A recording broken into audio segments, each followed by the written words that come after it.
not easy. So we're in Galatians 3 and 4, and then we're going to skip over to 24 and 26. Are you so foolish? After beginning by the Spirit, are you now finishing by the flesh? Did you experience so much for nothing? If in fact it was for nothing. Dun, dun, dun. And then he says, the law then was our guardian until Christ, so that we could be justified by faith. But since that faith has come, we are no longer under a guardian. For through faith you are all sons of God in Christ Jesus. Okay, so the premise of Galatians 3 is justification through faith. And then I'm going to read the titles. Justification through faith, law and promise, the purpose of the law. So it's talking a lot about the law and what it means in regards to salvation. Okay, so I'm going to read 2. I only want to learn this from you. Did you receive the Spirit by the works of the law or by believing what you heard? Are you so foolish? Beginning by the Spirit, are you now finishing by the flesh, right? So are you, because he's coming to them, and because I'm assuming he's going to Jewish people, because obviously he's talking about the law, doesn't matter. So like, he's like, they're so stuck in wanting to follow the law. I need to follow the law. That's what I've grown up doing, and that's what I have to do. But in here, he's saying, like, seriously, this was something that, for me, it reminds me when I first became a Christian, right? It was so clear. It was so clear that God was working in my life. It was so spiritual, right? Mm-hmm. And then it says, you're now finishing by the flesh, and it reminds me of now. Like, sometimes I'm like, oh, I need to read my Bible. I need to pray. But it becomes a ritualistic law type of thing. You get what I'm saying? Do you get what I'm saying? Yeah. Yeah, I was reading it slightly differently. Uh-huh. Are you so foolish, having begun by the Spirit, you are now being perfected by the flesh? Yeah, I get what you're saying. I think I agree with you there. Did you suffer so many things in vain, if indeed it was in vain? Does he who supplies the Spirit to you and works miracles among you do so by works of the law or by hearing with faith? Yeah. Yeah, definitely talking about, like, what are you leaning on? Are you leaning on the law more, or are you leaning on God? Right. Are you leaning on Christ and what he's done? Mm-hmm. And this is a big issue for a lot of the people that we hear about within Scripture in general, right? Mm-hmm. Like, it's like, what are you trusting in? Yeah. Are you trusting in God, or are you trusting in something else? Right. Are you so foolish that you think you can trust in something else? Yeah. Right? Yeah, just when again, I'm just relating this a lot to when I first became a Christian versus now. Yeah. So to me, it's like, did I lose all my friends that I have to, because I was living in Orlando at the time, and then I had to move, and I moved to Lakeland, and it was such a culture shock, and like, it was kind of like our adventure now, like, where we moved from one state to the other, even bigger, right? Yeah. And like, did I go through all that for nothing, if in fact it was for nothing? I feel like that's a little poke, like, yeah, it was for nothing, Mm-hmm, mm-hmm. So, yeah, and then we get to 24 and 25. I liked what I liked about this was, and what excited me about this was, that the law then was our guardian until Christ, so that we could be justified by faith. Just the purpose of the law, I think, was very exciting to me, because sometimes people ask me, like, what happened to the people before Jesus came? You know what I mean? Mm-hmm. So, like, that to me kind of shows what happened. Like, God still loved those people, and it wasn't like he's just letting people die and go to hell, just because Jesus wasn't there yet. But even, like, Jesus was there. You get what I'm saying? Yeah. So, like, it's a whole thing. But I love that it says that the law was a guardian. Yeah. That was my highlight. Yeah, I think about it like, like guardrails on a highway, right? Mm-hmm. The whole point of the law is that, like, it's protecting you, mm-hmm. even when you don't think that it is. Right. Right?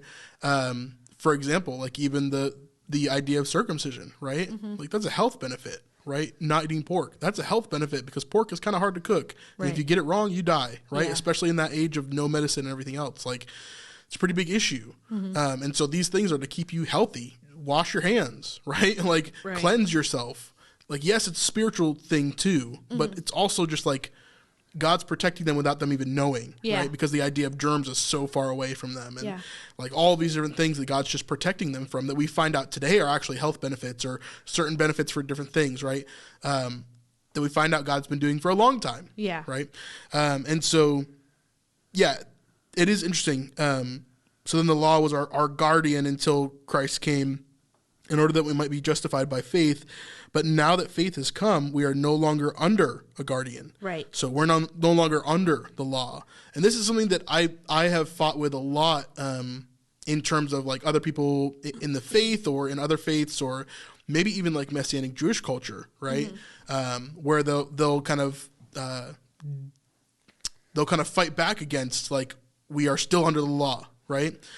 When I think it's pretty clear that Jesus has brought something new. And so for me, like the law was important for when the law was important, and many pieces of the law are still in place because God still wants us to have ordered lives and to understand that. But we are no longer under the law.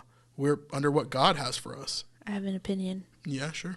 I think the 10 Commandments are still something we should follow.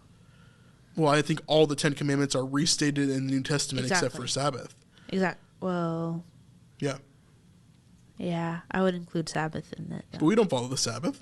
Yeah, we should though. Okay. I feel like it's more of a like it hurts us more than it helps. You get what I'm saying? It hurts not to do it. But do you think it's sinful? I feel like people would benefit out of a That's not the question I asked. Is it sinful? I don't know, bro. That's too deep. I don't want to get into that. I would say no. I don't think we're underneath the law anymore. I think so.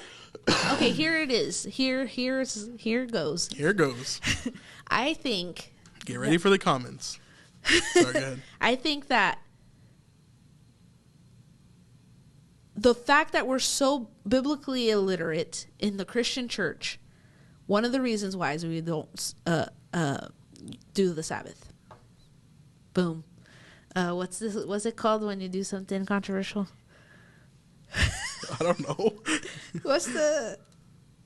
I don't know. Why do I forget words, dude? It's so annoying. I don't know what you're talking about. But, yep, I would say, from my research and what I understand, I don't think the Sabbath is something that is a sin. Do you agree or disagree with my statement?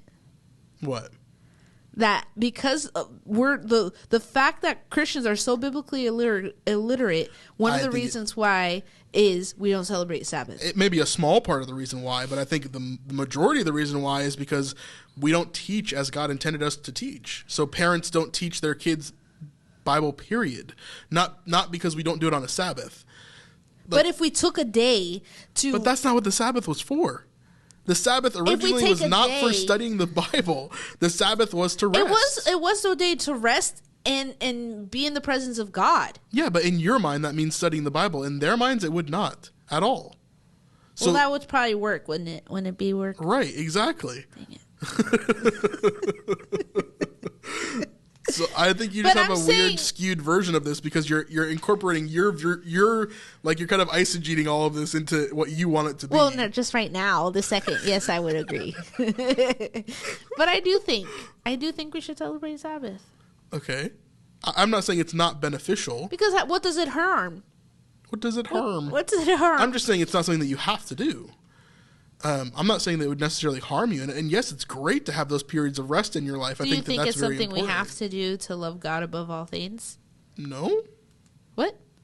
I think rest is, yes, but I don't think a traditional Friday to Saturday night Sabbath is. Do you think we have to love God above all else? Of course, yes. Okay, that's the first commandment. That's why I was confused. I thought you said, do we have to do this in order to love God above all else? No. But that also, that is a good point, too. I didn't even think of that. You thought of that. I don't think that's true, though.